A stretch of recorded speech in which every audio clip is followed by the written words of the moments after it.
नमस्कार दर्शक बंधु पुणी थे ओडिया रहस्यवाणी चैनल को आपण मानक स्वागत। दर्शक बंधु वीडियोटी को शेष पर्यंत देखूँ। जदि वीडियो भल लगुच ताहले लाइक करंतु, ता सहित आम चैनल को सब्सक्राइब भी करंतु। दर्शक बंधु भारत हेउची देवादेवी साधुसंत और मुनि ऋषि मानकर देश। भारतर प्रत्येक स्थान में आपण छोट बड़ मंदिर आदि पाइपर, हेले चारिधाम हेउची सबुठारु पवित्र धाम और एठाकू प्राचीन कालरू तीर्थयात्रा करिवार परंपरा रहिछि। और एही चारोटी धाम आम भारतर चारिदिगरे अवस्थित। पूर्व में प्रभु श्री जगन्नाथ धाम, पश्चिम दिगरे द्वारकापुरी धाम, उत्तर में बद्रीनाथ धाम एवं दक्षिण में रामेश्वरम धाम। प्रतिवर्ष देश विदेशरू लक्षाधिक लोक एही चारिधाम को दर्शन निमंते आसी थांती। प्रथमे आरंभ करिबा बद्रीनाथ धाम, जहाँ उत्तराखंड में अवस्थित। एठारे भगवान विष्णु बद्रीनाथ भाव में विराजमान करिसेंति। बद्रीनाथ धाम विषय प्रत्येक पुराण रे उल्लेख करा जाइछि।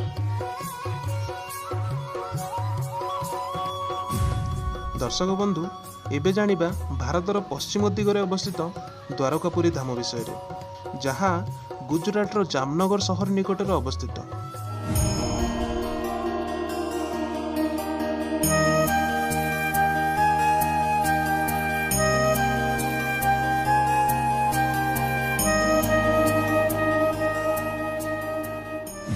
एबे आसंतु जानिबा आम ओडिशार पुरी जिले में अवस्थित प्रभु श्री जगन्नाथ धाम विषय। प्रभु जगन्नाथ बड़ भाई बलभद्र और सान भौणी सुभद्रा सह श्रीमंदिर में विराजमान करिसेंति एवं प्रत्येक दिन प्रभु श्री जगन्नाथ को 56 गोटी भोग बढ़ा जाइए।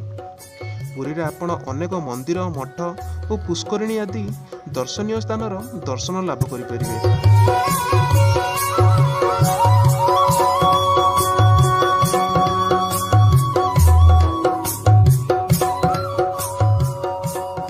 शेषर आम चतुर्थ धाम रामेश्वरम धाम, जहाँ तमिलनाडुर शेष भाग में बंगोपसागर और भारत महासागर मिलन स्थल अवस्थित। रामेश्वरम ज्योतिर्लिंगर स्थापना नीलामय भगवान रामों द्वारा होता एवं एहिठारु भगवान राम लंका को सेतुबंध निर्माण करी लंकापति रावण को बध करी माता सीता को उद्धार करथिले।